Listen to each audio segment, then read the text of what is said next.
Sega thing tonight. Sega.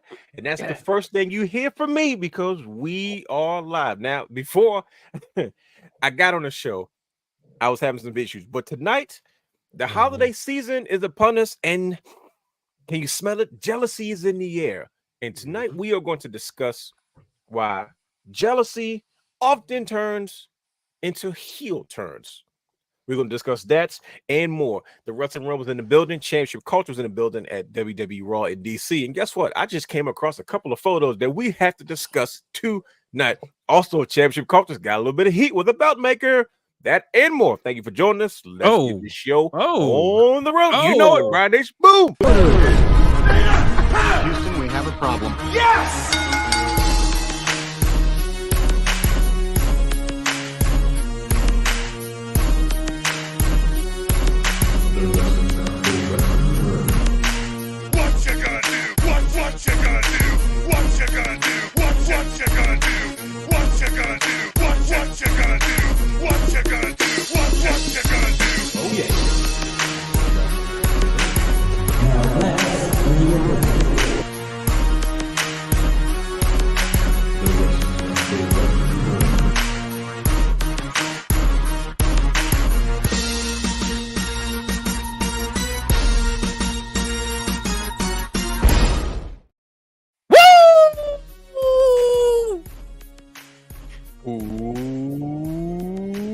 Wait for it. Welcome to the Wrestling Wrealm Now podcast, where we take a deeper dive into the world of professional wrestling. Now, you can watch all of our Wrestling Wrealm content anytime on youtube.com/The Wrestling Wrealm. Follow us on all social media platforms, including Instagram, Threads, X, I'm calling it that now, Facebook at Wrestling Wrealm, 2 W's. Like, subscribe, and engage in the conversation with us. Also, you can download all of our audio content on Anchor, Stitcher, Podbean, Pocket Cast. Is that still a thing? Anyways, Apple Podcasts, Spotify, and Google Podcasts. Watch us and subscribe to our Twitch channel at The Wrestling Wrealm. I am your host, yours truly, the man, the myth, the legend. I don't know why I thought I called myself that recently, but I'm as real as it gets. I am the realness himself, the real Wayne Allen. He is your host, the coolest man in the room as usual. Has the third, H to the A to the S, T to the H to the E, 3 to the R to the D. Brother Hugh has the third in the building. And the king of belts, Brandon the guy, the belt king, the pioneer of championship culture, is your host in the building. And last but not least, ladies and gentlemen, Hollywood, Brian H. Waters is your host as well in the building. Gentlemen, how are we doing today? I just realized you found the extended version of the intro. I need that. I need that like in my workout playlist. Oh, brother, just say the word. I got it. Yeah, send that over. I was like, wait a minute, this the whole thing. Yeah, it's literally the whole Jimmy Jam. I was looking for, remember that time I was looking for it in your hard drive for like forever. But see, Dwayne don't put stuff in folders. No, you know what? You taught me that though. Ever since, listen to me, literally since that day, I've literally was like, Brian, it's just right. I need to organize this stuff because remember I would be spending hours trying to find stuff, but I've had a couple of hard drives go up, so I definitely because of you that literally I remember that day like it was yesterday. Like, bro, you guys put these in folders, man. You killing me. I was like, my fault, man. You're right. I've been organizing the stuff, but yeah, I got all the stuff, the older stuff and the Wrestling Wrealm stuff organized. But I will definitely send that over to you. But you're sitting on Patreon content over there too. No, it's trust me, there's quite a bit. But back to business. The comments lit already. Listen to me. Oh, it is. Well, guess what? If you would like to advertise with the Wrestling Wrealm, you can email us at wrestlingwrealm@gmail.com with the subject line saying advertise, and we will reach out to you for further details. So if you want to sponsor the show, a segment, or even just advertise your personal business and so much more, contact us at wrestlingwrealm@gmail.com. Remember, use the subject advertise, and we will reach out to you with further details. Word. For all your Wrestling Wrealm apparel and merchandise, head over to wrestlingwrealm.com. That's right, we got update. Yes, that's right. We're speaking things up. We have slashed prices. We have added new product, and we're going to continue to add new merchandise to our store. We're also going to take time on our show to do some unboxings, so you can see what we work with and some of the apparel that we have and the merchandise over at wrestlingwrealm.com. So definitely shop now at wrestlingwrealm.com for all your Wrestling Wrealm merchandise, t-shirts, hoodies, mugs, and much more to come.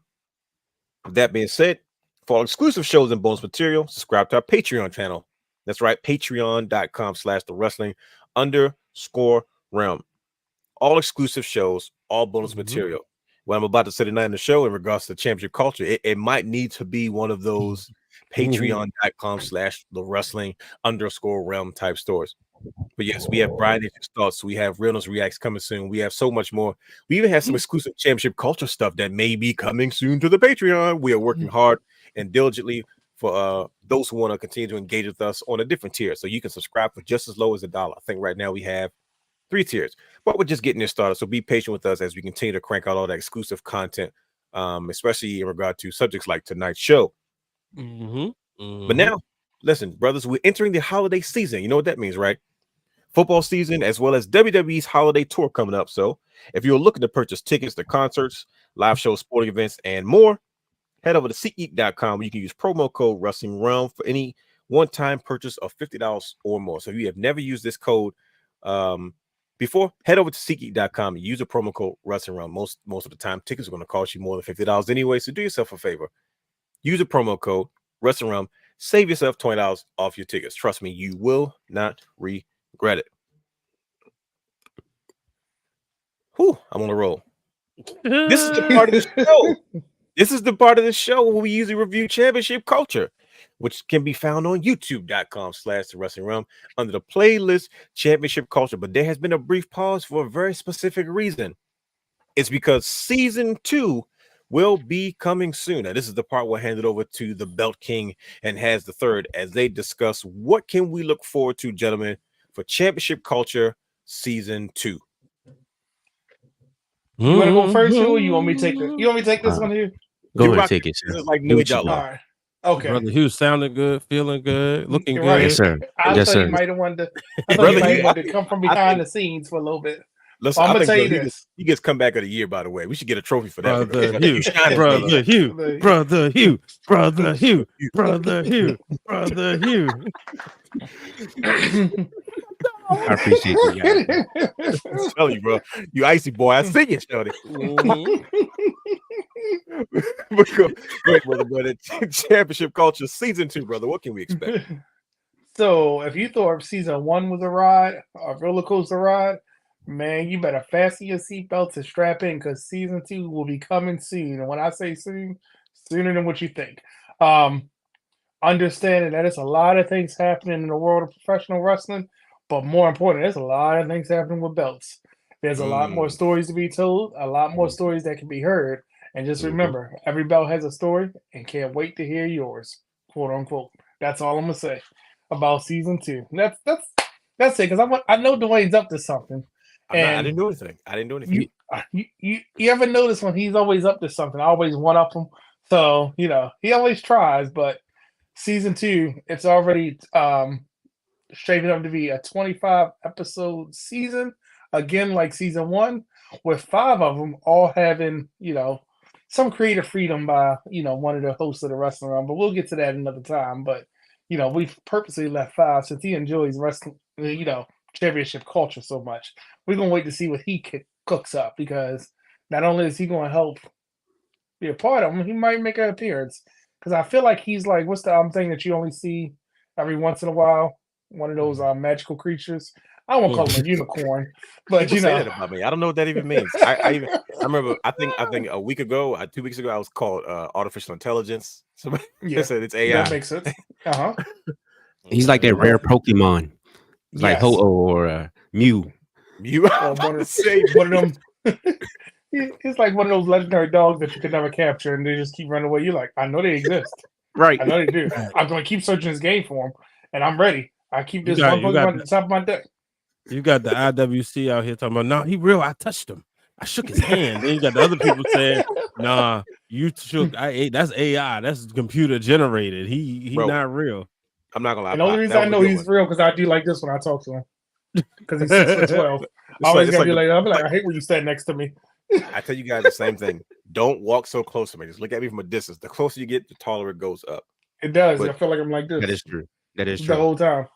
And then he just be talking. Yep. So, no, that's easy. What you got, brother? Brother Allen, I know you cooking something over there. Nothing. I just want to say that season 2 coming soon. Okay. Championship Culture. So if you want to catch up on season 1, I just want to invite everybody who's listening and watching to head to youtube.com slash is it Wrestling Wrealm slash is it the Wrestling Wrealm or Wrestling Wrealm? I forgot. I said it so many times that I forgot. One of them joints. Slash one of Wrestling them is Wrealm. the Wrestling Wrealm, and the other one is / Wrestling Wrealm. I think it's just slash Wrestling Wrealm because I think YouTube.com / Wrestling Wrealm. There you go. YouTube.com / Wrestling Wrealm. The Championship Culture playlist. Trust me, if you think we're bad on this show, trust the shenanigery is crazy. I love all the live shows there. This is one of my favorite shows that I look forward to usually every Tuesday, 8 p.m. Is the show coming back at the same time, Brother Brandon? Yes, sir. Tuesday, 8 p.m. will still be it. The only thing is, if NXT getting hot, we might get bumped off that time slot. So I don't know yet.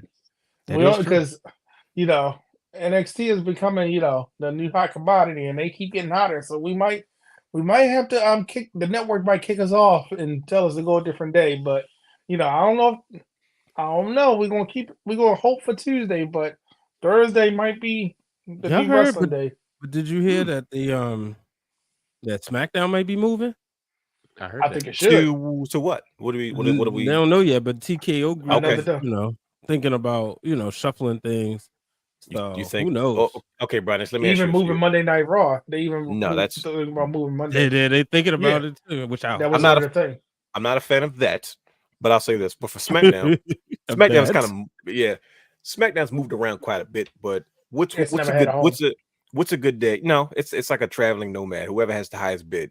What's a good day for SmackDown, gentlemen? We've had it on Tuesdays, we've had it on Thursdays, we've had it on Fridays. I was about to say, did we get Thursdays again? The only problem and the only reason about moving SmackDown, I agree when the WWE con said they don't have to compete against so much stuff if they move Monday Night Raw, because he's an outside businessman thinking like, if we're going to have certain ratings, not worry about having to move the show or worry about viewers because of Monday Night Football, don't compete with it, makes sense. But the day that I think works best for wrestling, because it gives us that break in between the pay-per-view, is Thursday. Because then we have a break on Friday, and we're going to have a PLE on Saturday. And think about it. It gives us that break. Gentlemen, are we good for Thursdays? Thursdays? Everybody okay with Thursdays? Coming back home to Thursdays, yes. I'm good with Thursdays, to be honest with you. I probably like it best. Just Fridays, because it's so much stuff like, a movie. That's always, movie nights. There's always, we learn in television Family school. night going out. The hut levels die. But just think about how many times you miss SmackDown because you going out or whatever. Now, me, the tribal chief on there, I let people know, the tribal chief on, I'm staying home. But you worry about that once every 6 months, so you good. I was about to say you better check his schedule. But I'll say this from a content creating standpoint. Break it down with Brian H was born during the time SmackDown was on Tuesdays. And it made it so much easier. Because I would literally record, and this was before I was doing stuff live. I would record after SmackDown went off the air. Okay. At first I tried the 205 live, and I was like, okay, I'm not really going to cover this, so it will be on, but I would, record right after SmackDown went off the air. But I think so from a content creation standpoint, yes, Tuesdays.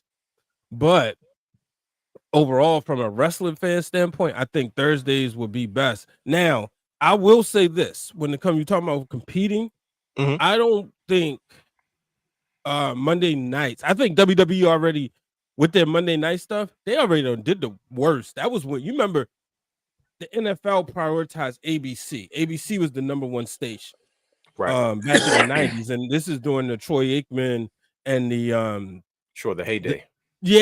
Right.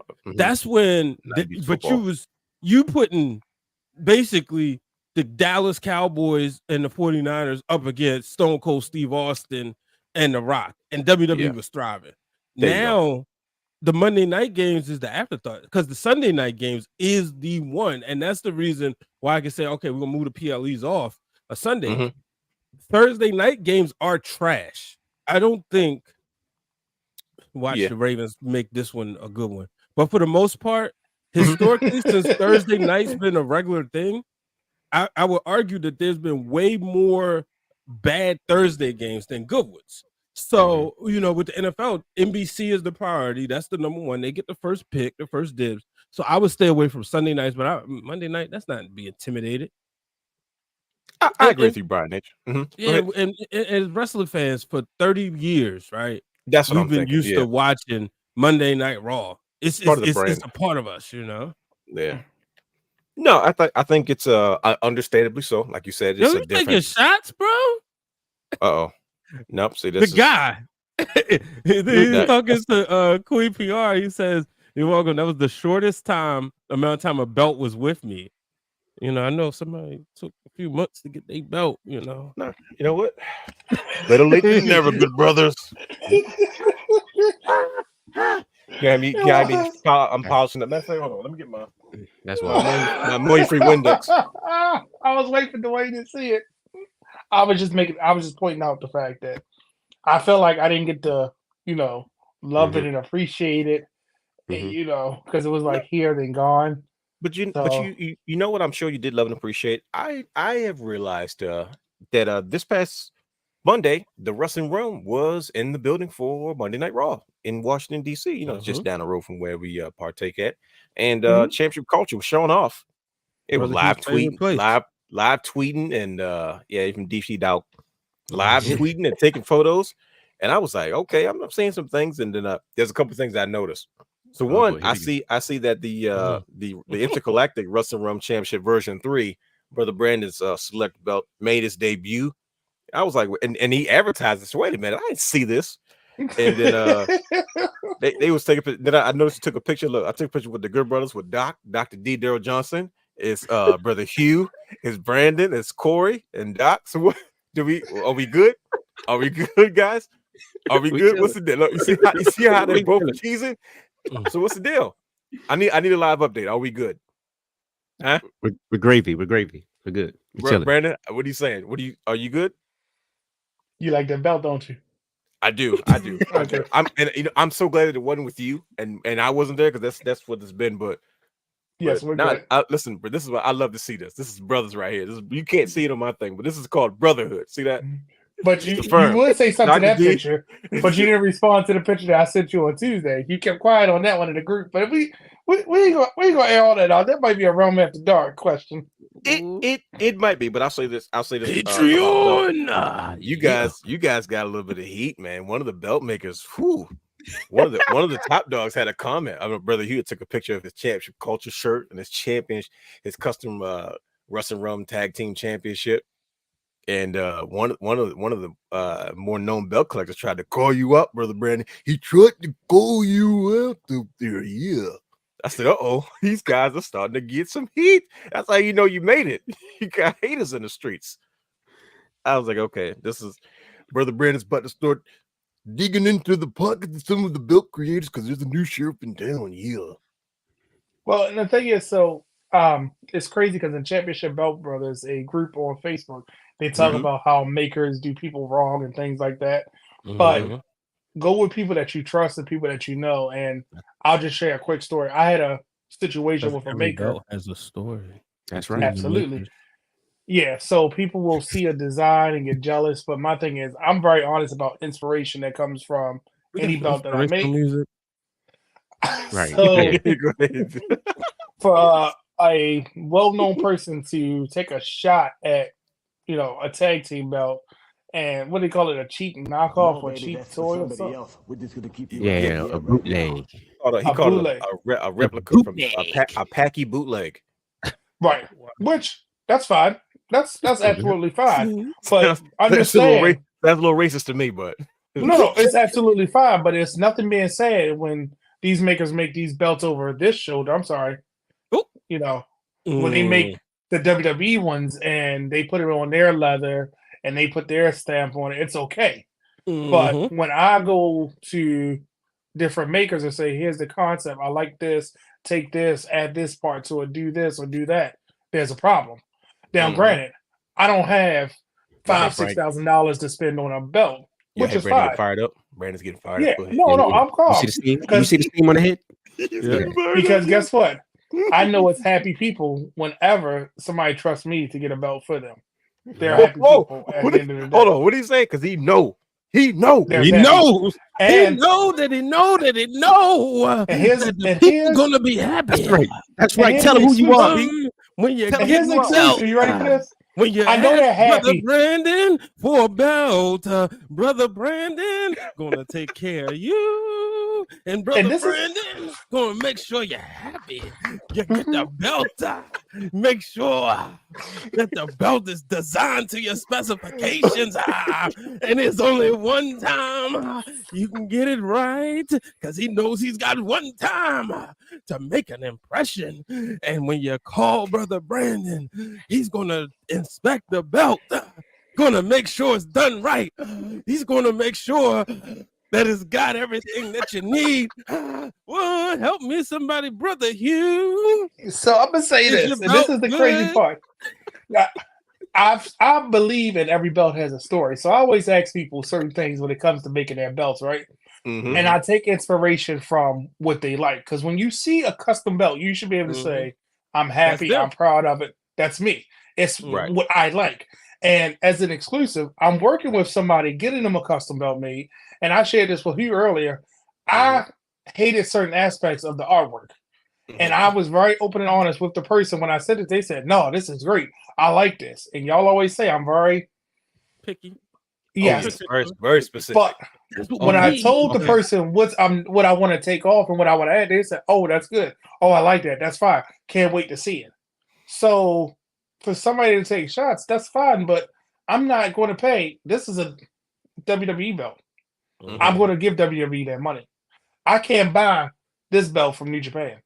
There you go. And they only let them go a certain amount of time. So how else would I be happy in this hobby? How am I going to live out why is my joy affecting you? Because if that's what my design was, and that's what I wanted, and that's what I decided to go for, why is that affecting you?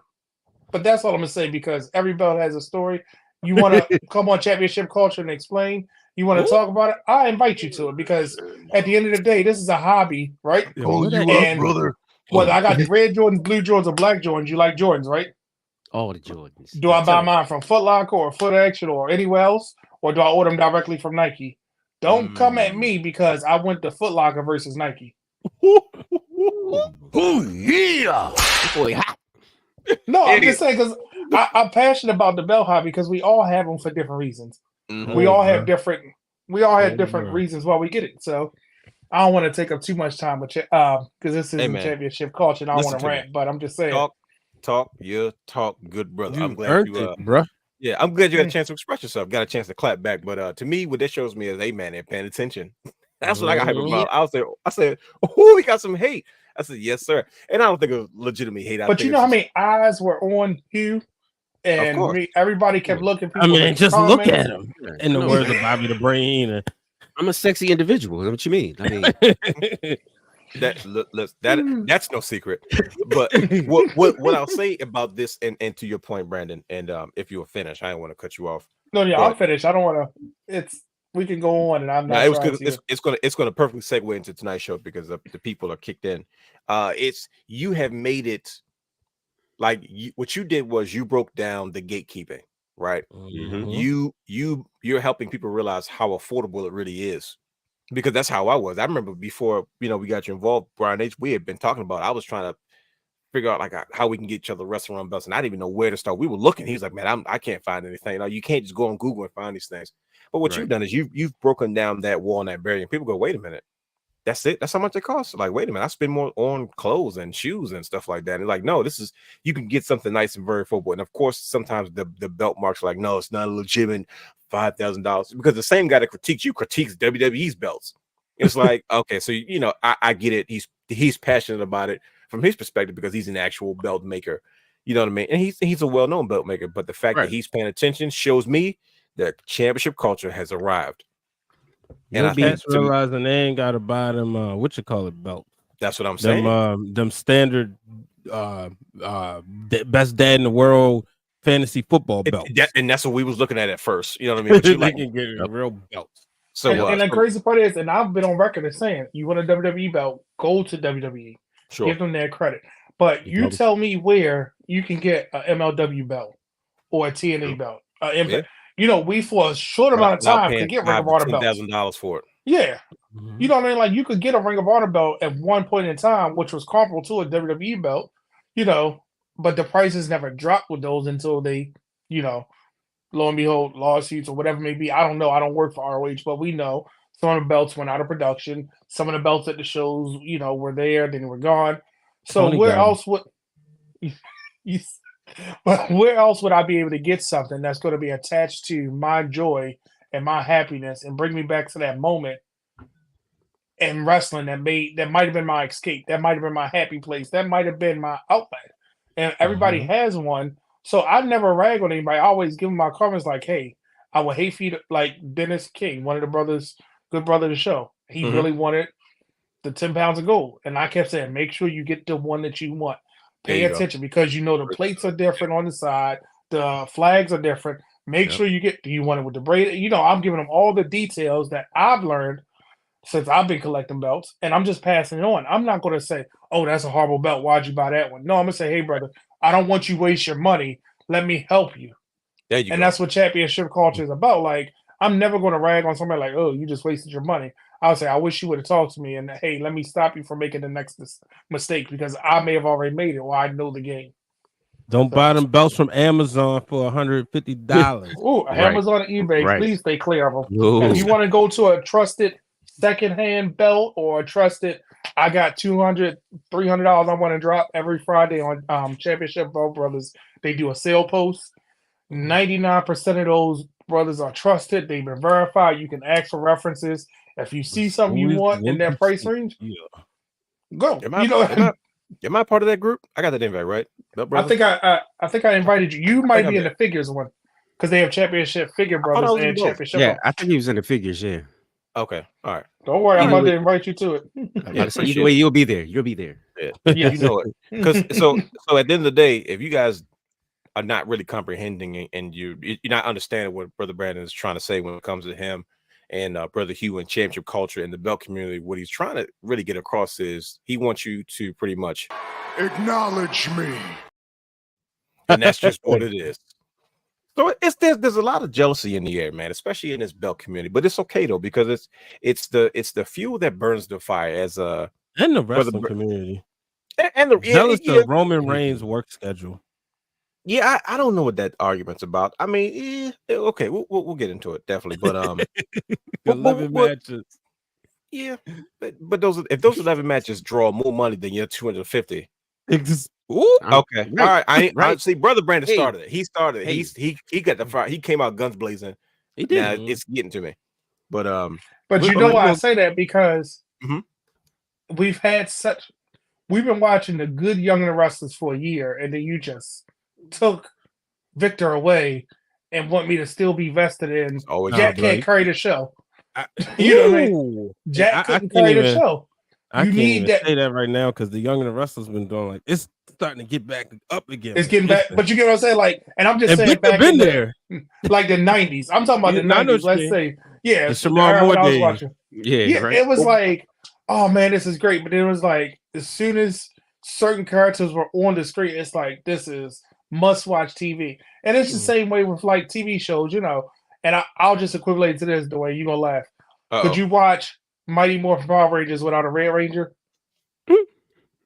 That's a little drastic. I mean, she got. But that's what I feel like. Like if you think about it, one episode, you'll be like, "Oh, he's captured. They're going to get him back the next one." Zach stepped up and was the leader for that one episode, but Jason gonna be back tomorrow. Do you're like, okay, everything's cool. It's trying to build new stars, and soap operas have done it for 30 years. They've always like, okay, we got our main guy, and then you try to build some new characters with him, and they disappears for a while, hoping that the new characters can help carry the show. And if it doesn't work, you got to go back to Old Faithful. You got to call John Cena back. My man Devon did, aka Lil Richie from Family Guy, making a name for himself. He that dude on Young and the Restless. Well, see, there you go. He's on that now. He been on there for years since he was like. I haven't watched it.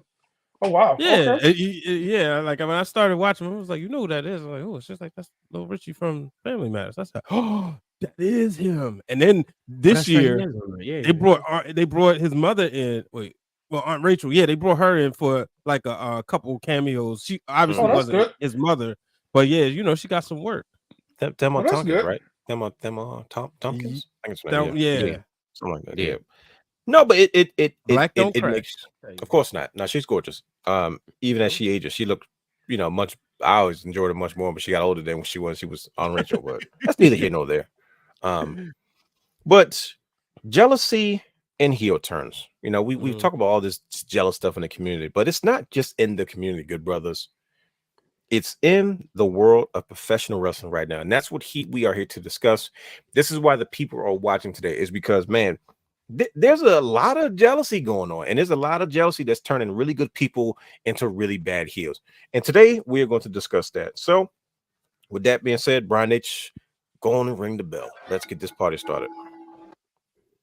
All right. Usually this is the part we usually go, what do you watch? Which is usually sponsored by nobody right now. It's an open spot. It's a blank sponsorship. But we had to have a small championship culture segment. So we're going to jump right into today's show. And I have a question for you, good brothers. I need you guys to help me understand it. I saved this conversation purposely for this show. And for those that are watching, if you're in the chat, please chime in. But why does it seem like jealousy leads to heel turns? Right? We have this isn't our first time around the block. We've been engaged in professional wrestling for such a long time, and we've noticed there's been so many situations where good friends turn to bitter enemies because of pure jealousy. I'm talking good guys that end up turning into bad guys simply because one person wants what the other person has. And we've seen it most recently in the biggest space with Santos Escobar. I told you I didn't trust him. And with Drew McIntyre. Now, I'll say in both of these situations, they were different twists that I wasn't suspecting. But we'll get into the details of both of those situations. But it's not just them. We're still trying to figure out, did Carmelo Hayes attack Trick Williams? Right.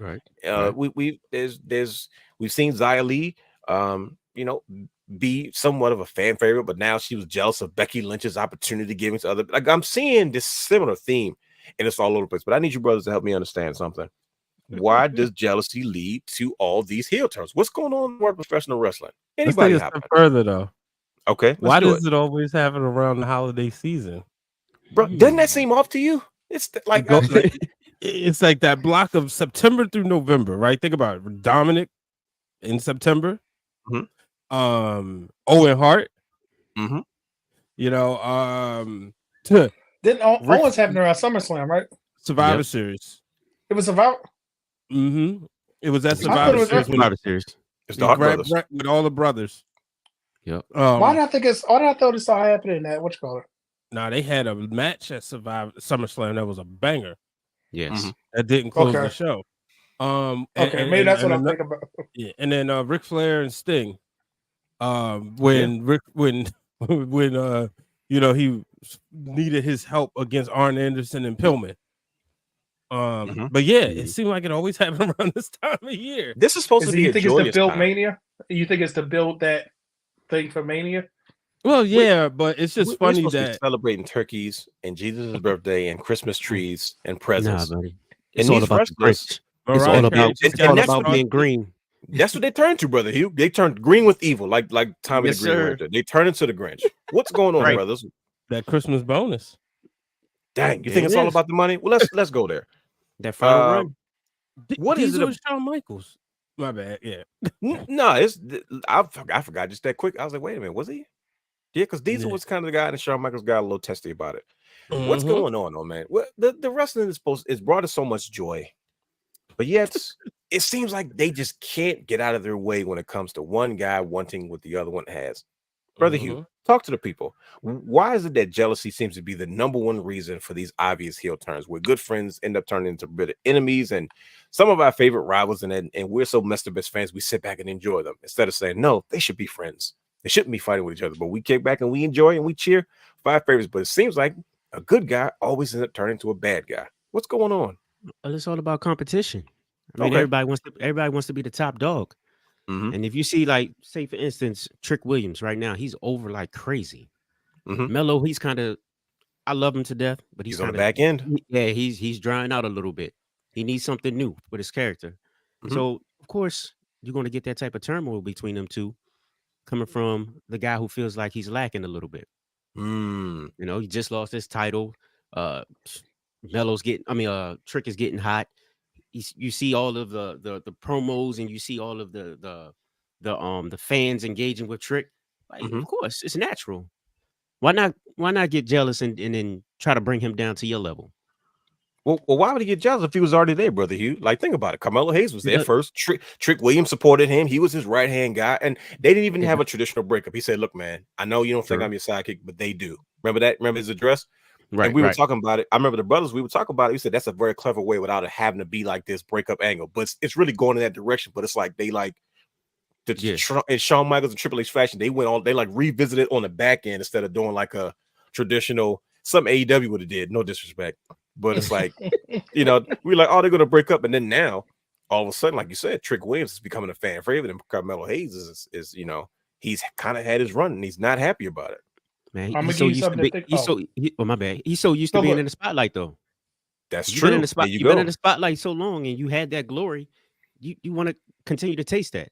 I don't care if that's my brother or that's my best man over there or whatnot. Hey, look. I don't like it. I don't like that he's getting my shine right now. So I want to still be on top. So I'm gonna bring you down. I'm gonna knock you down a couple notches real quick. That's the good way of looking at it, brother Brandon. You want to say something? Yeah, and it's a deep cut that only you're gonna understand the reference because it's perfect for what happens. Yeah, I hear my hands rubbing together on the microphone. The person that's they let's say Trick and Carmelo, right?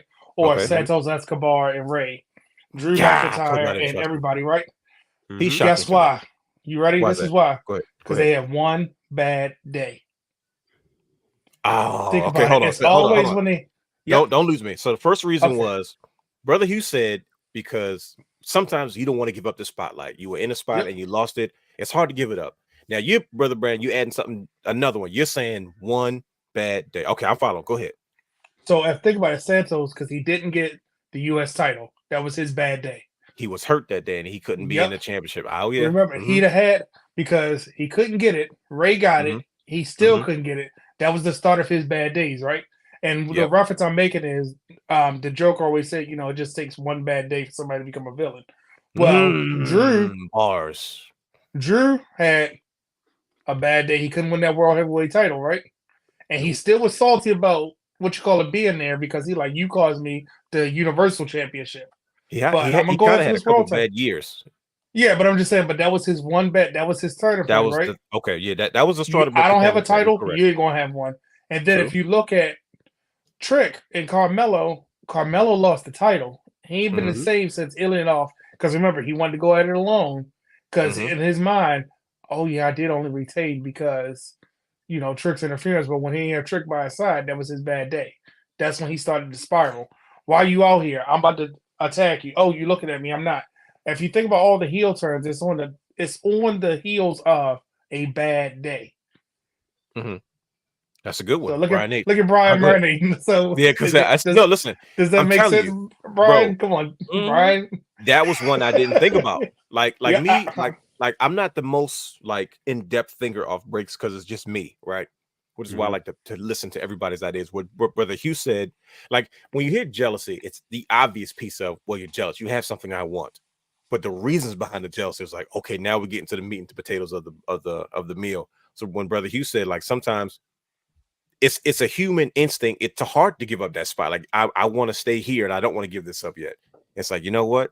As a human, like, yeah, I kind of get that. And then what you're saying is sometimes it takes just one bad day. And I'm like, you know what? That's also true. Brian Nitch, do you have another reason as to why jealousy often leads to heel turns?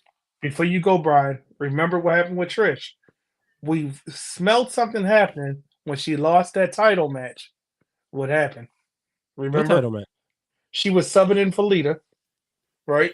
And she was attacked. So not only the jealousy was brewing, but that was her bad day. And it was just like Vince McMahon would be, I'm snapping because of something. Triple H is, you see my one bad day and you see me changing. But that's the only difference. That's the only difference in the two. Man, yeah, I think and you know it's like the thing you do whatever it takes to get ahead. You know okay, what I mean? There you go. It's another good perspective. So you got. I'm sorry, hold on. I'm gonna cut you off. So you got don't want to give it the spotlight. One bad day. Do whatever it takes to get ahead because that's a very key point because we've heard that that adage in professional wrestling for years. You want to make money or do you want to make friends? You know. Yep. And you look at a guy like Santos Escobar. We say it as professional wrestling analysts that WWE needs that next big star for that demographic, and he is like, out of everybody they brought in, you know what I mean? It's like they finally found one. He's got the look, he's got the charisma, he's got the crossover appeal, and he can speak English. Yeah, very well. So, but in order for him to get there, you know, it's like he got to make this turn. You know what I mean? Because Ray was nice, where like when Eddie was there, like you had two. Now it's just been Ray, and let's be real, we just see Dominic as Dominic. We don't see Dominic as a Mexican star. Dominic is just a star. Like he's just a WWE superstar. Yeah, he's his own brand. Yeah, he's not a lucha. He's not a son of lucha. But Bingo. You know, I'm gonna give you this wrinkle that y'all didn't think about. Here we go. Santos is about to be what Andrade should have been on the main roster, and you gotta remember. Look who's in his stable.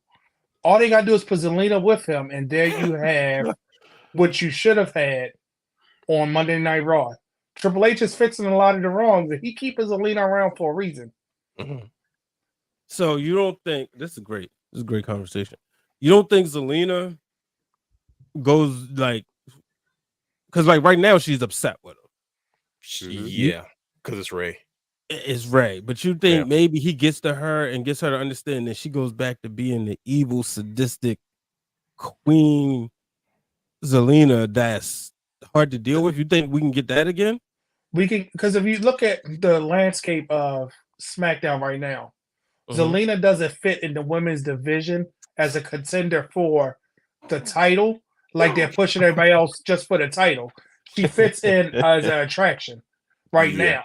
Kind of. Because remember, she went from a contender for a while, even with her and wrestling Io. You thought she was a contender. They kind of slid her to the backside because now Kyrie's there, Asuka's there, Bianca, and Charlotte. So she kind of went down on the order. So you got to give her something to be relevant with, that when you need to put her right back in it, because we've seen once you insert her back into that women's title match, you want to see it. But now, imagine if Face was the champion and you got this heel Zelina, you're like, oh, she actually could be a threat. I was gonna say she's the better, because if you like you just brought up, like she's not going to ever be a bigger face than Bianca, especially with this television show coming out. Yeah, she's not the Rocket Charlotte Flair. Charlotte Flair, and when you want her to be a face, Charlotte Flair is actually a phenomenal face. Yes, outside of wrestling. Yes, yeah, because like she's somebody who like loves people. There you go. Where you know Mercedes was like, I want to be a wrestler all the time. You mean yeah, but Charlotte like, yo, speak to me if you see me in Target.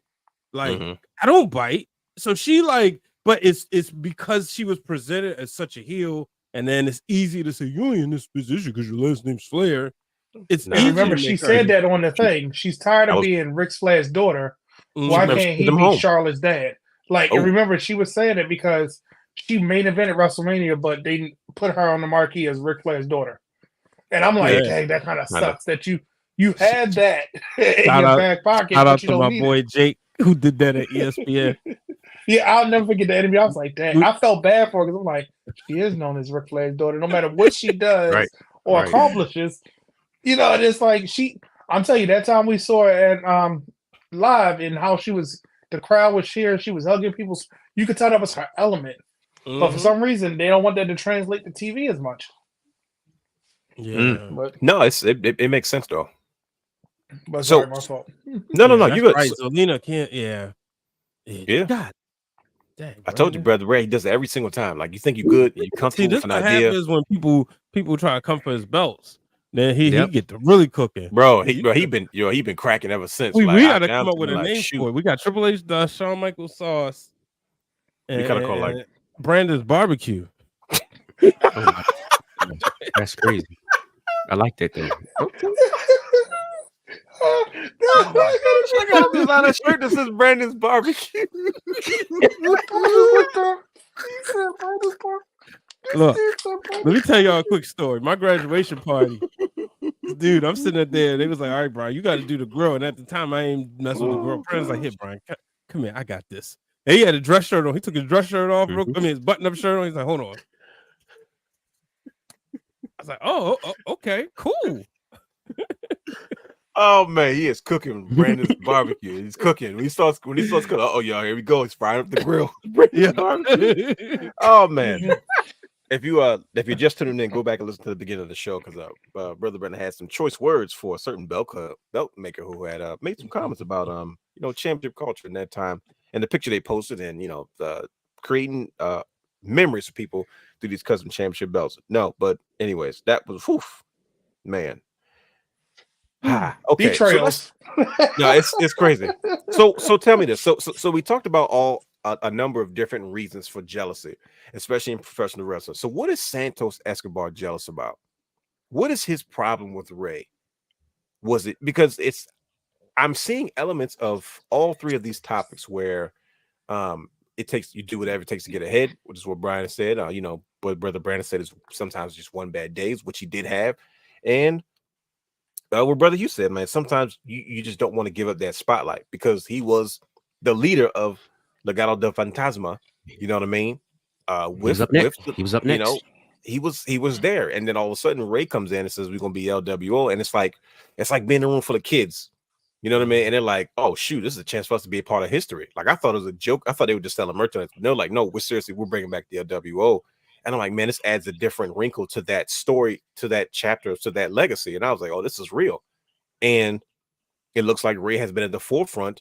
But I noticed some of like Santos Escobar looks unhinged for whatever reason. I feel like he's starting to unravel. And I've seen that periodically with him over time. I'm like, man, he's starting to come unglued. And then he's like, it was supposed to be just me and you. And then all of a sudden, Carlito comes into the picture. Right. Ray called Carlito to say, man, I can get us some help in this match when he got hurt, and then Carlito calls him out like, yeah, like Ray, don't get blamed Logan Paul for what he did. You blame for the guy that left the brass knuckles on the ring apron because he obviously Carlito's a veteran. So it makes sense for a veteran to be paying attention to certain things. And you talking about a master heel. He was one of the biggest heels in his younger years. I was thinking that. He stabbed John Cena. Come on now. Like he had John Cena stabbed. I'm sorry. He had John Cena stabbed. If anybody knows a heel when he sees one, it's going to be Carlito. And I thought it was masterful. And then Santos just snaps. Like you could tell he's like losing his brain. And then I don't know if you guys saw the extra footage they showed of Santos Escobar. He was walking out of the arena. His hair's all out. He's unhinged. He's talking to himself, and he's still saying. And he walks past the WWE television trope, and there's this big picture of Eddie Guerrero, and he just kind of pauses and he looks up at it, and he just stops what he's doing, and he kind of just looks at him and shakes his head and then walks away. I said, man, this is deep. And I was like, man, I didn't think they were going to go to this depth of a particular character as to why they're jealous. But I was like, man, I feel like even though I felt like he's going to turn heel soon, he's going to go bad. And it's going to be a reason for it. This, to me, seemed like this is going way deeper than I ever expected. Are you guys getting that same vibe when y'all see kind of Santos Escobar? Kind of, because Ray looks confused like I am. He's like, what is wrong with you, bro? Like, what's going on? And he just looks like he's like losing it. And I'm like, man, what is driving him to this point right now? Yeah, man. Like, what is wrong with him? What is he jealous about? Like, he lost the United States Championship. He doesn't have it anymore. Like, remember, that's how they sold us. Remember, they teased us because we were like, oh, clearly he wants the United States Championship because he was supposed to have the match. But then Ray gets the match, but he ends up winning, and he had to take a back seat. And then they got jumped by, who did they get jumped by? Was it Judgment Day? They had beef with the Judgment Day for a quick moment, and it was like, okay, well, that's on the back burner.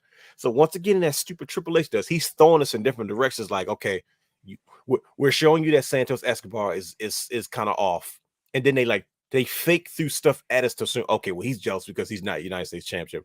Oh, well, he's jealous because he didn't get a chance to be in a tag match, and they just completely went in a different space. And I'm still asking the question, like, well, what is wrong with this man? Like, what is he say? Ray is a hero. They talk about the legacy of him, his father, his uncle, Rey Mysterio, which would be, well, I guess, technically senior because he was Rey Mysterio Jr. before he gave him his full name. You know what I mean? Right. And now he seems to be unhinged. Like, so what does this mean? Is this the end of the WO? Does he take over as leader? What is he tripping about? I don't know. And I'm That's like, the beauty of it, because it's not so easy. Because you can say, all right, maybe he mad, like, all right, you lost this title to an influencer. He could be mad at that. He could be mad that, you know, and maybe he knew what he was doing, and it was the perfect time. Maybe he knew exactly, like Carlito said, he left the thing on Abraham because the overall core is he's jealous because he was the United States champion, and that was a spot he thought he was supposed to get. And Carlito called him out. He's like, well, he done figured me out already, so now I might as well beat him down. It's so much to it. And it finally gives Carlito like, okay, now we know why you're here. So man, I don't know. It's a lot. It's Santos Escobar. Escobar. You heard his name? They're gonna call Bad Bunny in now. No, he gonna come. Bunny He gonna gonna come. Oh, oh god, that's gonna be a heck of a match. And then Bad Bunny gonna face Logan Paul for the United States title. I can see that happening. And then the belt's gonna go on tour with him. Oh my god, he gonna have it on stage. Fans gonna be touching it. I mean, what's better? I mean, you go. That's a win-win. He's gonna be selling them at his show. It is. They're gonna be on sale at his shows. I think they sold your idea, though, brother Brandon, brother Hugh. They've been watching your shenanigans because Logan Paul wins United States champion. All of a sudden, the belt is everywhere. I'm like, wait a minute, this looks. I was having flashbacks. The AI picture. He was in the shower with it. Listen, I was having flashbacks. I'm like, bro, this is taking me back. I remember saying this when you start seeing your championship belt everywhere it doesn't need to be. Like, yo, I'm having PTSD about this. It was a whole run we had this whole situation. It was months. And I'm like double checking like this just to make sure my belt's still here. I'm like, okay, no, it's still there. But man, he Santos Escobar, like Carlito said, is not the only one who seems to be dealing with jealousy. And not just jealousy, the focus of tonight's show, which means jealousy that has turned into a heel turn. Drew McIntyre. Shall we tackle this? Drew McIntyre, to me, I noticed something was wrong with him.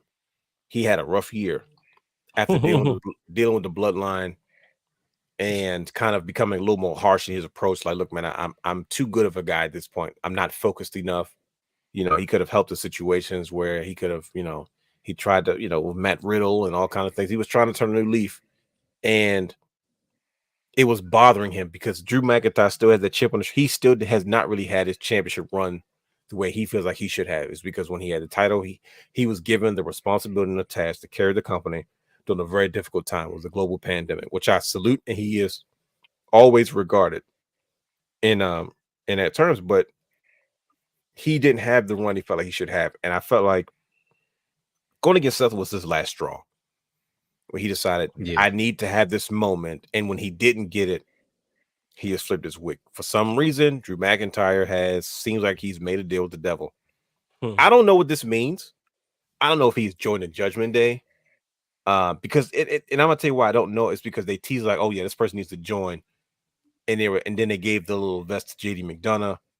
And at the end of the night, we saw Rhea Ripley talking to Drew McIntyre at what was the goddamn pay-per-view called? PLE. Well, what the one we just came out of? Crown Jewel. I'm tripping. You know, they saw her talking to Drew previous to Crown Jewel, and then after Crown Jewel, when he lost, she goes in the back, she looked at him, she shook her shoulders, and then walks away. And then we have Monday Night Raw, where Drew McIntyre is seen shaking hands with Mommy, the leader of the Judgment Day. Right. And like Damian Priest claims to be the leader of the Judgment Day, and everybody's fake going along with it. I'm like, I don't think Finn's going to go for that too much. There's a lot of jealousy going on. There's a lot of heel turns. But Drew McIntyre was a face. He was a good guy. And now it seems like he has snapped. What's his story? Why has Drew McIntyre decided that enough is enough? What say you, brothers? It's time to being a nice guy. I'm tired of saving everybody. It's enough. It's time for a change. I tried to be a nice guy.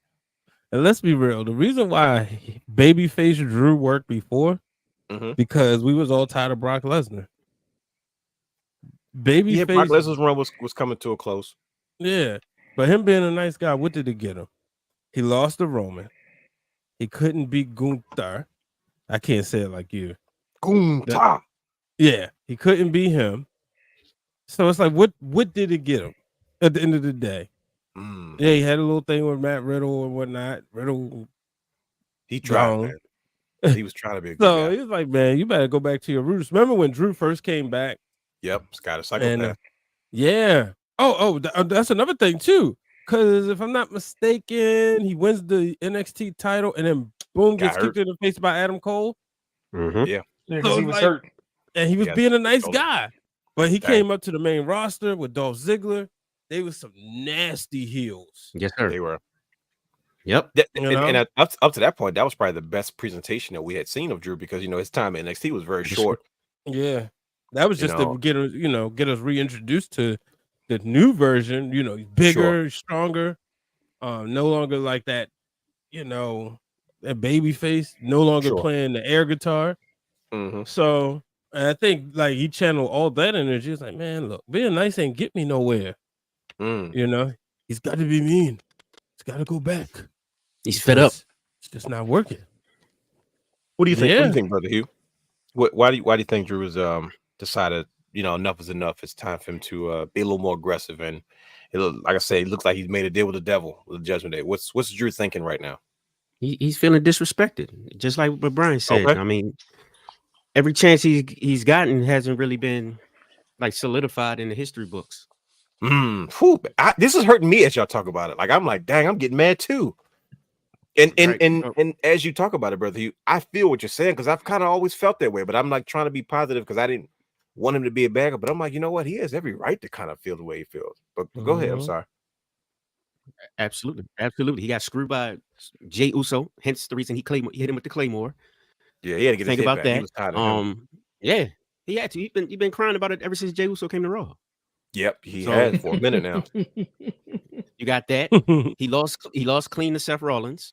So he lost his opportunity there. Like you said, Brock Lesnar and him winning the title during COVID. Like his runs haven't been respected yet. Dang. So put over Bobby. Yeah, I'll get angry too, to be honest. And you one of the top guys in the company. Let's be honest. Yeah, he did get choked out at WrestleMania by Bobby, didn't he? You're not making this any better, Brian H. You're throwing salt in the wound, good brother. That was beautiful. If for us color folks, yeah, I enjoyed it. You know how we get down, solidarity.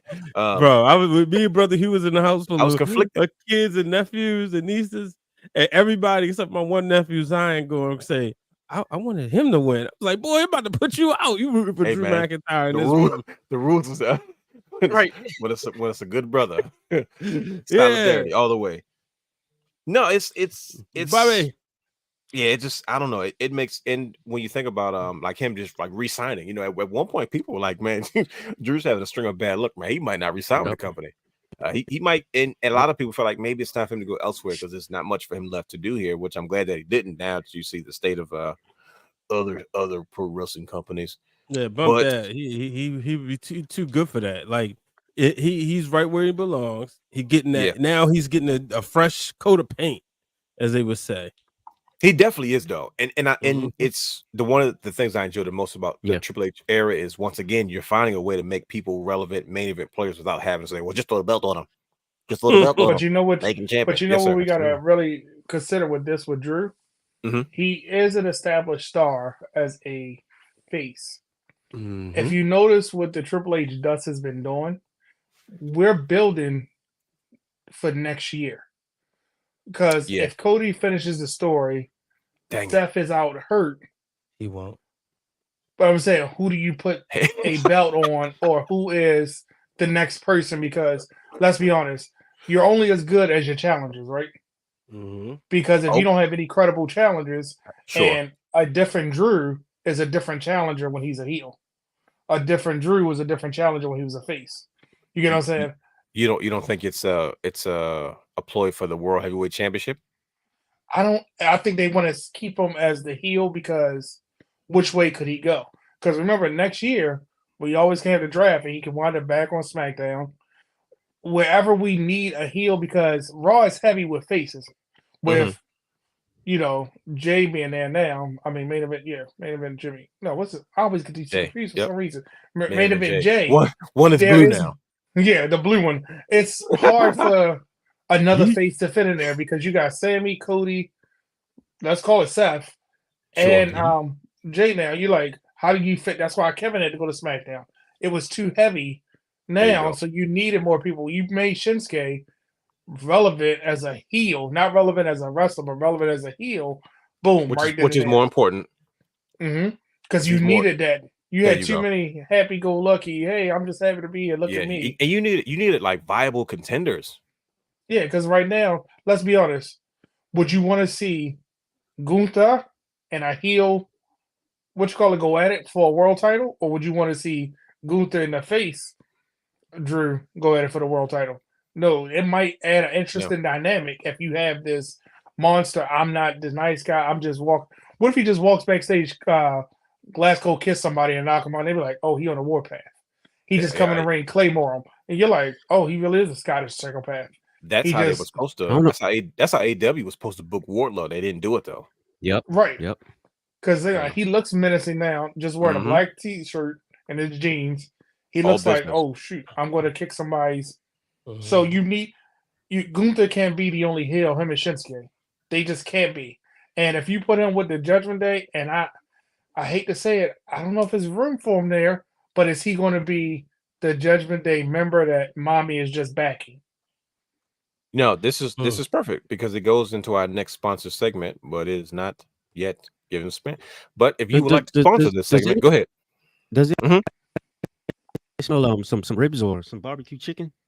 Because your boy over here, he's still cooking. I think he's cooking. Hot, I do, brother Hugh. Now that you mention it, listen, I hope somebody hates on you guys every week because Brandon's barbecue. Yeah, I'm about to make some bots that hate on Brandon just because. Bro, I'm gonna start making fake accounts and just be like, championship culture. I'm like, ain't no championship about your culture. You know what my brother Maurice said he used to do? What's that? Before he had a big game, he would make his wife mad on purpose because then she would be mad at him and it would motivate him to play well. Listen, if Michael Jordan can do it, so can Maurice. Michael Jordan make up whole He's stories. like, go before semi-pro football game. He's like, I make Danielle mad on purpose. Anybody know his wife? She like the nicest person. He gonna make her mad. Yeah, then she mad at him, and then he go out and score 3-4 touchdowns like it's nothing. It's terrible. All for the sake of semi-pro football.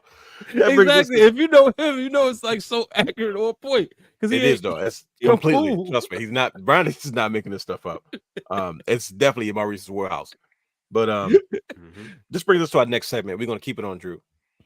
Good for business, bad for business. Sponsored by sponsorships available.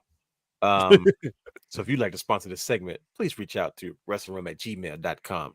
Subject advertised. You can sponsor good for business, bad for business. So we talked about Drew being a heel, and we kind of alluded to it. Let's get into the details of it. Is it good for business or is it bad for business that Drew McIntyre is now one of the biggest heels in all of professional wrestling? I don't know. I don't know what his affiliation with the Judgment Day is, but it's immediate heat seeker. Good for business, bad for business, good brothers. Drew McIntyre is a heel. Good for business. I think it's great for business. Oh, wow, brother Hugh. It's good for business. 100%. He has the look. Okay. He has the attitude. Brandon, you was about to say something? Oh, go ahead. I think it's yep. Oh, go ahead. And if you put him because they threw away this leadership thing, why couldn't he be the leader of the Judgment Day? Why couldn't he be that figurehead? Because let's be honest, if you keep Damian and as tag team, Damian and Finn as a tag team, he got his North American Championship. Dominic, JD's just going to be there as the as you like to call him, the young boy. You got the leader. You got to have an X-Pac to get beat up, take all the bumps. Yeah, and this way you have him saying, "I'm gonna show you how it's done," or he going out there proving points, doing whatever as the de facto leader, somebody they can rally behind, or somebody that's making sure those belts stay on them. And I just can't shake this fact of why is the Money in the Bank briefcase still there? I can't shake it. It's got to be a reason that they're doing all this. Yeah, especially the Triple H era. Everything he does has a reason connected to it.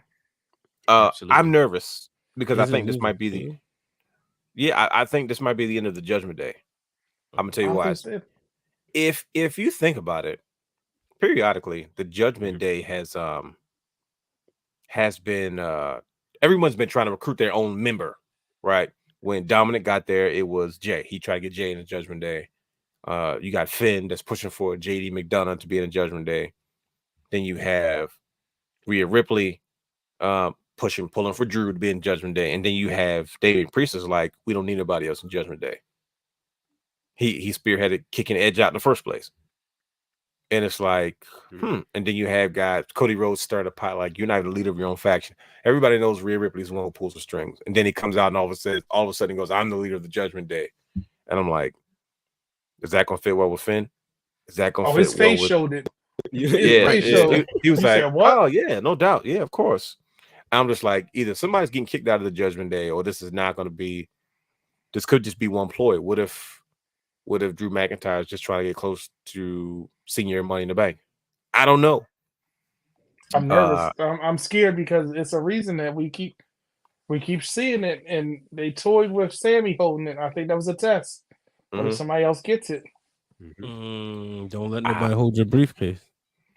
Yeah, I mean, Sammy snatched it. I don't know, but like I said, man, it's of course this is a to be continued type situation, and we will see. I'm curious to see where this goes. I think this is great for Drew McIntyre and his career. It's kind of revitalized his purpose and his place in the WWE, because now I'm just like, okay, you had one of the biggest baby faces who just finally snapped, and he joins one of the biggest. First of all, they don't need him in the Judgment Day, for goodness sake, and now all of a sudden now he's in the mix. That's just like, this is going to be disastrous for everybody. But we're going to I'm just happy it happened because he ran right past us when he made his turn. So I was. He definitely did though. I saw the footage. I was excited. That slow jog. He definitely did that wrestler trot. There wasn't no what you call it, Giovanni sprinting out there. Giovanni. he was back there warming up. He was like, "This is my moment. I'm ready." He kept doing. He's like, "I'm about to go up there." He would have made sure he didn't pull anything. But yeah, this is like I said, as we're gonna get ready to wrap up this show, man. That was a great conversation, man. As we discuss jealousy and heel turns in professional wrestling. But you guys have a list of some of your favorite jealousy to heel turn moments in professional wrestling. I took a few notes. You can just kind of shoot them off. I'll give you my list off the off my break. I don't want to grab the piece of paper because I got a new microphone. It's gonna be really, really loud. But I'll just. That's right. You can hear it. That's how you know. So everybody's eyes went up. You know, there's a piece of paper right there. But I think some of my favorites are, and you guys kind of mentioned a couple of them that I probably just wasn't paying attention to. And I was like, oh no, this is good. I'm going to say Kevin Owens, when Kevin Owens turned on Sami Zayn in NXT. It's such a terrible ring. Bro, it's such a terrible moment. Like, they came out there celebrating him winning and gave him a big hug, and then that was just over. Kevin Owens was kind of a fan favorite, and then he just turned to a bad guy. Shinsuke Nakamura attacked Seth Rollins. We haven't really seen, like, I'm not talking like Vince McMahon heel Shinsuke with this new music and rap over it. Silly. Oh, but like he legit was like, I'm not waiting my turn anymore. I'm going to the front of the line. I was like, sheesh, Shinsuke. Obviously Shawn Michaels and Marty Jannetty. That's kind of the most obvious one. I think that will probably stand the test of time and be the one everybody knows it as. Triple H turning on HBK when they fake reunited DX. Oh yeah, I was pissed, and I was like, "Oh my gosh, this is really happening!" And then it's a pedigree. It was over in like a minute 40 seconds. I was blown. Chavo Guerrero when he turned on Rey Mysterio. You know, the whole he was always jealous of his of Rey's relationship with his uncle Eddie Guerrero. You know, the late Eddie Guerrero and his passing, and I thought that was going to be Chavo's turning point as far as his career is concerned as a heel, and I think he did a great job. Especially, hitting Rey's knee. Everybody know Rey had like 30 knee surgeries. And of course, obviously, Jimmy and Jey Uso. Jimmy never, he did. He had, so, he's doing them fat Stone Cold Steve Austin knee braces on his, anytime wrestlers start wearing those, the big leather indie pants, like they got a fat knee brace under there. Shawn Michaels changed his outfit because his knee brace wouldn't fit underneath his tights like he used to. Yeah. But yeah, those are just a few of my favorite jealousy to heel turn moments. How about you guys? I know we talked about it a little bit earlier, but we just kind of going to wrap up this show. Excellent show, by the way, and great conversation. But what are you guys' favorite jealousy to heel turn moments in the world of professional wrestling? Any place, any brand, any company? Well, when we talk about this topic, the first two that I think about is the Evolution when Randy Orton won the title, thumbs down situation. Take it off my list. Thanks, Hugh. Yeah, kind of. You're welcome. Anytime. And then also have the Mega Powers with yeah. Oh yeah, because somebody else had that too. Somebody else had that one too. Macho Man was fed up with Hogan, wasn't he? Man. Like, oh my God, he was so angry. Insecurity kicked in. That jealousy kicked in. Let's see looks in your eyes, Hogan. It was wrong. Bro, he was angry. You ever go back and watch that stuff? I'm like, nah. I loved it because I could see Hogan. You will watch it. You be like, nah, he really didn't like Hogan. Like you can just tell. He didn't. I was like, man. If they probably said cut, he probably would still keep going cutting a promo like Randy. That's over. Like we said cut. It will cut when I say we can cut Hogan. I don't know. That's a good one. I know Brian got something to say about that. You good, Brian? Brian's trying to behave himself. He's over there cringing like he's right. He really hated Hogan. He really loved either they were brothers or they weren't. He did. Be a man, Hogan. But those are two that came to my mind. Okay, those are really right off top. What about you, brother Brandon, Brian H? You want to go first, Brian? Because I'll probably scratch them off my list. Because you probably got something. You're not gonna have anything left by the time we're all done. No, I'm gonna go different directions. Different directions. Tori turned on Sable. Okay, she was obsessed with her, and then that was took us to WrestleMania 15. That's when Sable started feeling herself. But we was teenagers, so we loved it.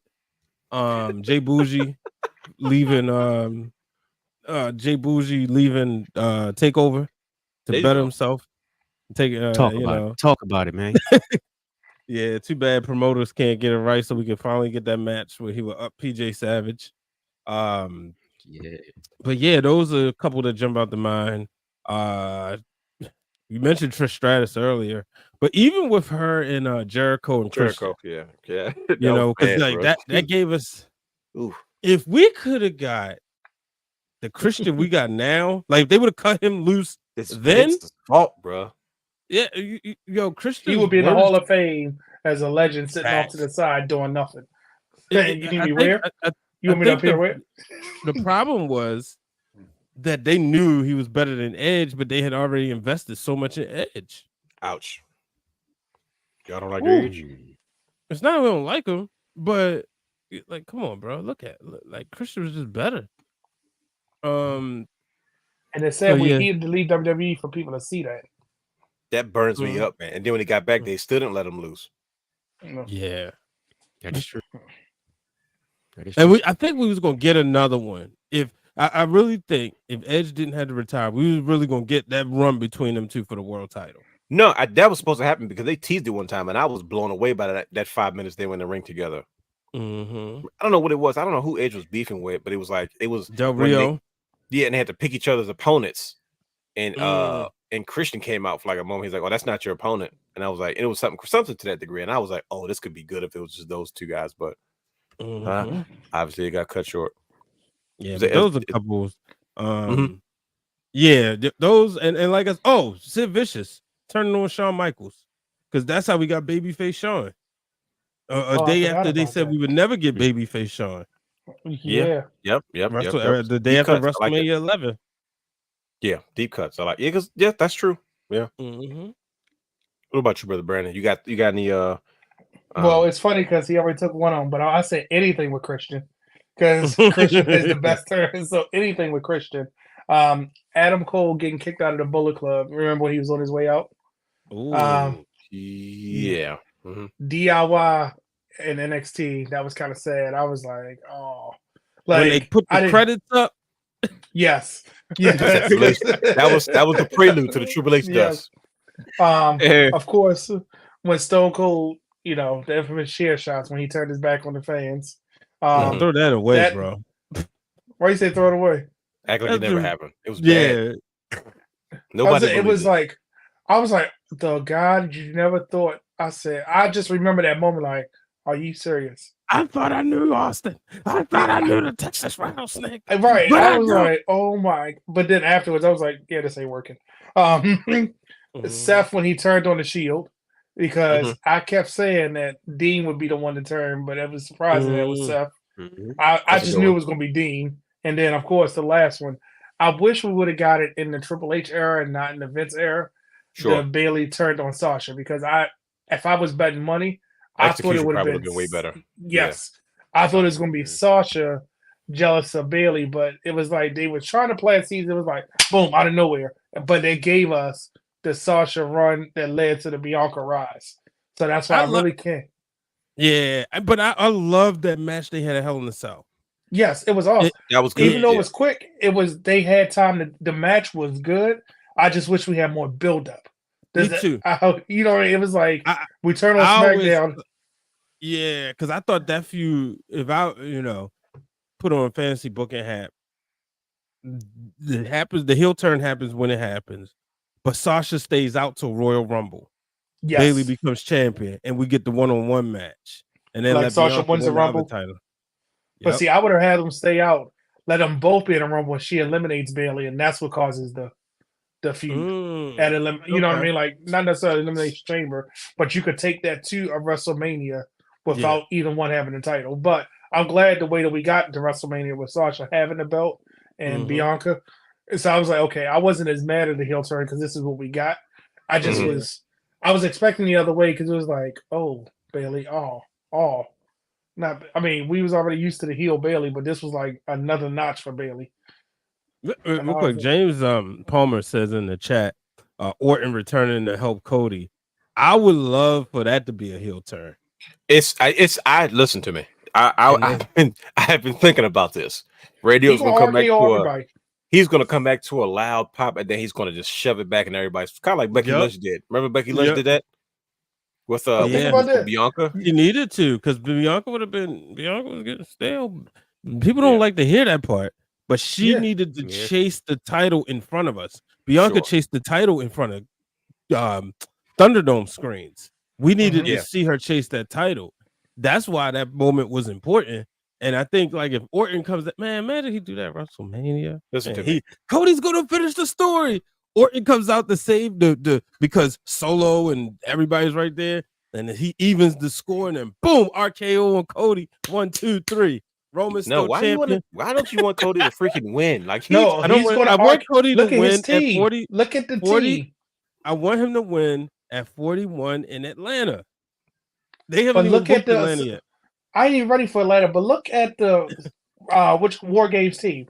Name the people on Cody's team. Seth, who he can't stand. He gonna RKO. Jay, he gonna RKO because Jay calls him. And who's the last one? Who is the Sammy?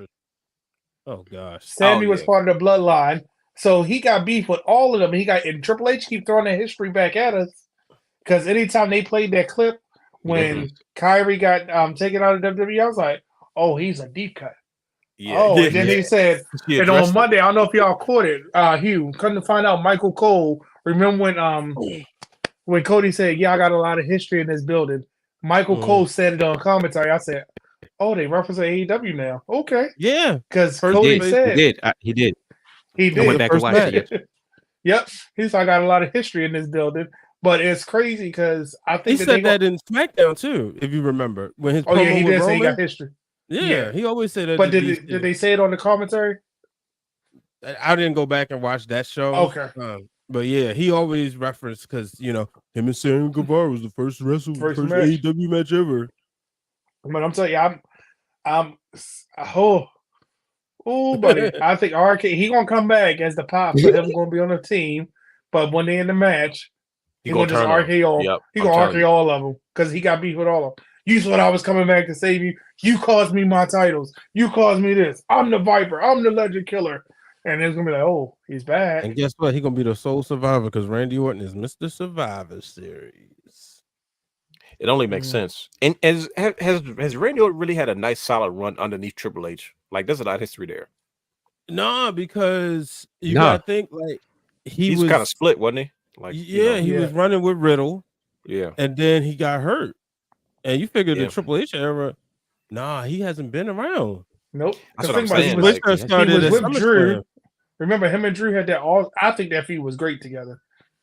I loved it. I that's one of the stuff that holds up. Yeah. And I hate to say it was better than him and Edge's feud because I think his and Edge's feud was what you mean? Hate to say it? It was. So it was okay.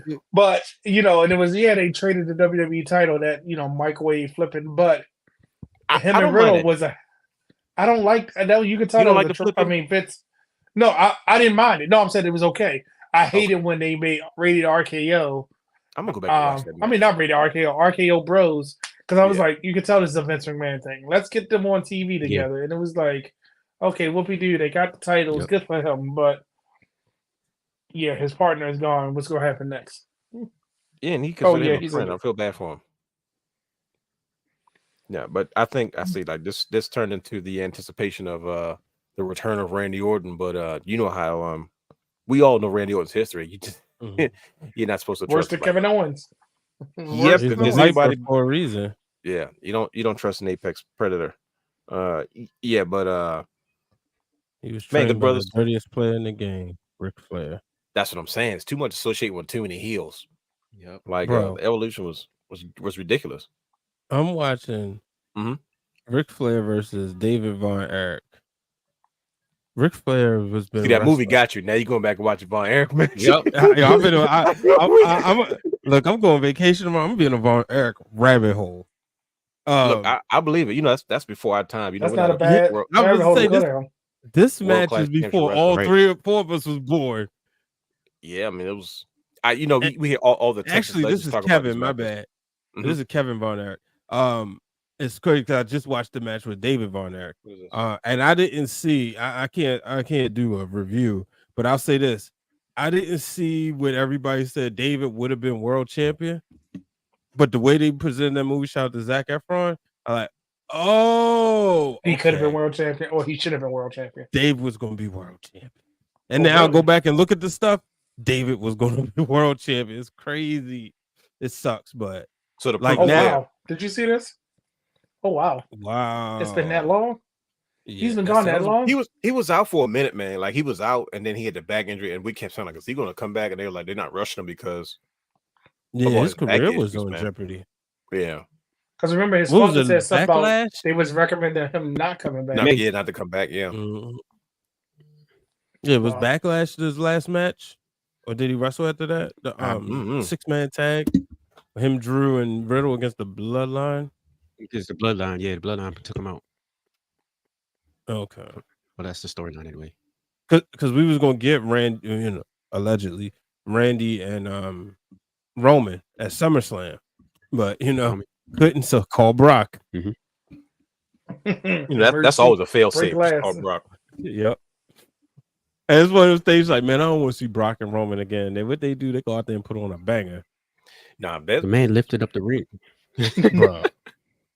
We've been blessed with some legendary feuds. Good brothers. We have to do like a legendary feuds show. Like I don't know how we kind of do it. In this with this the most stupendous WrestleMania of all time. Who kept saying stupendous? Who was that? Michael Cole. That was getting fed that. Him stupendous. And bro, that's all everybody was walking around Dallas saying. This is the most stupendous WrestleMania of all time. Well, this is the most stupendous journey between heels and whatever the show is called. What is it called again? Jealousy and heel turn. Sorry. As the heels turn.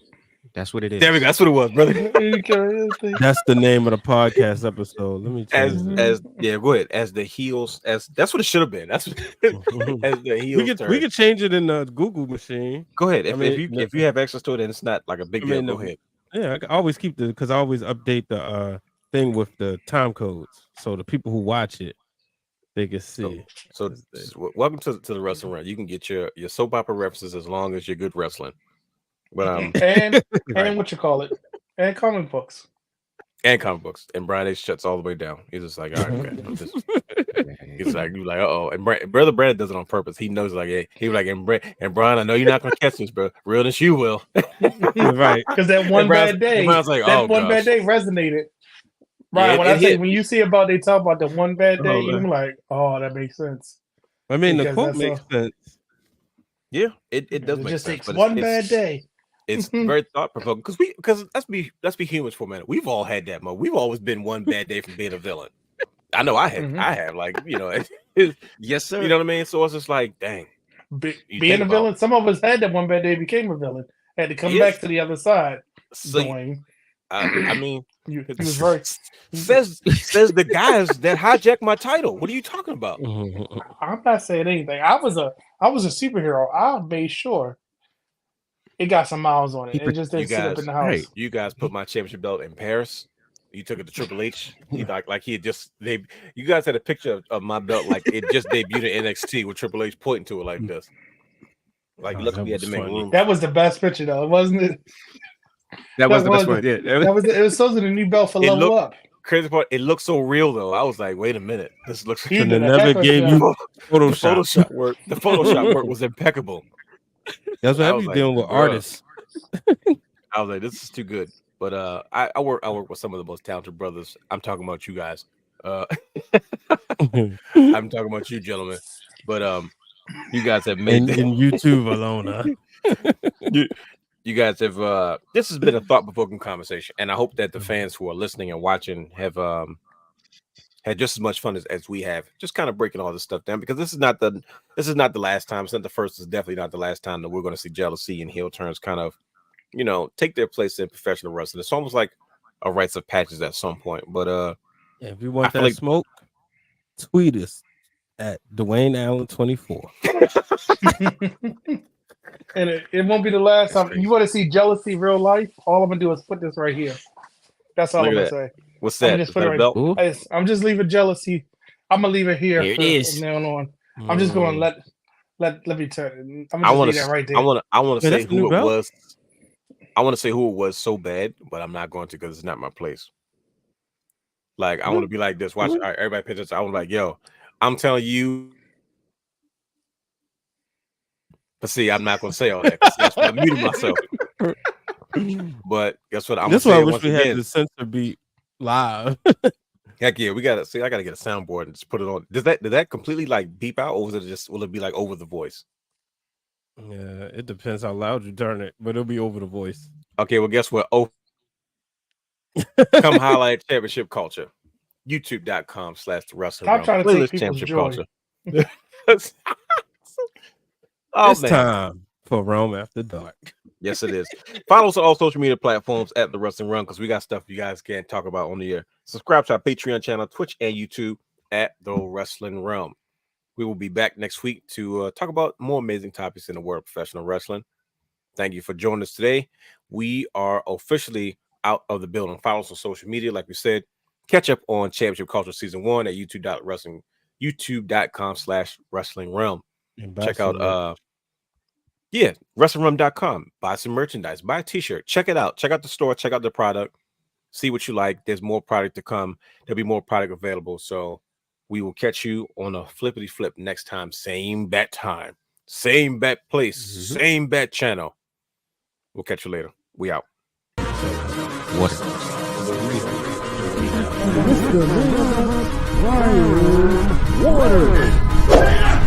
Houston, we have a problem. Yes!